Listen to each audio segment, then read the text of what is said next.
Hi there. The acoustic guitar is a versatile instrument with a history that dates back thousands of years. The word guitar has its roots in the Greek word kithara, in the Arabic word kitar, though the modern word is more directly descended from the Spanish guitarra or French guitare. The ancient Sanskrit word for string is tar, which when paired with a prefix describing the number of strings, is the root of many stringed instrument names in Central Asia even to this day. The dotar, 2 strings, of Turkestan, Iranian setar, 3 strings, kitara, 4 strings, and Afghan panchar, 5 strings, are all examples of this naming convention. Throughout history, mankind has made music with stringed instruments.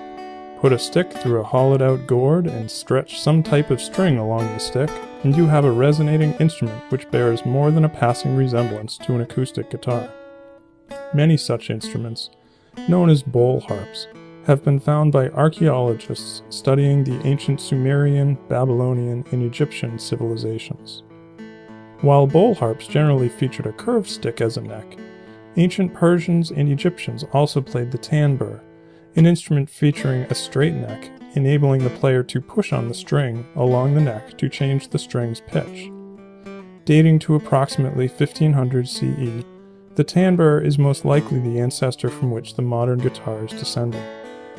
The modern roots of the guitar began to take shape in Europe during the Renaissance. During this period, the guitar generally had 4 courses or pairs of strings, with each pair tuned to the same note. The guitar of this period was also much more delicate than modern guitars and had a much shorter neck.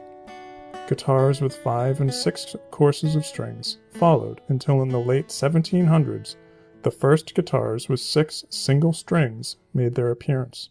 The defining moment for classical guitar construction came during the 1850s, when the Spanish guitar maker Antonio Torres pioneered fan-shaped bracing on the soundboard, or top, of the guitar. This new bracing pattern enabled Torres to increase the body size of the guitar and decrease the thickness of the top, which greatly increased volume, tone, and projection. Torres's new construction method paved the way for the guitar to play a leading role in classical composition.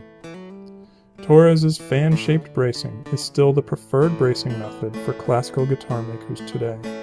While Torres was busy over in Europe developing fan bracing and defining the future of classical guitars, guitar makers in the United States were developing the X bracing system that would reinvent the guitar once again. Christian Martin, founder of the Martin Guitar Company, is the best known among a group of German immigrants who first used the X bracing pattern. Its increased strength would eventually allow steel strings to be used in place of traditional gut strings. Steel strings placed on a fan-braced guitar will quickly pull the instrument apart because of the greatly increased tension steel strings place on the guitar. Steel string guitars would quickly become the norm in the 1900s as folk and country western music exploded in popularity. Steel string guitars, also known as flat tops, were able to provide the increased volume and percussiveness that these new music styles demanded. Much like Torres's fan bracing, the X bracing system remains the standard bracing system used on steel string acoustic guitars to this day.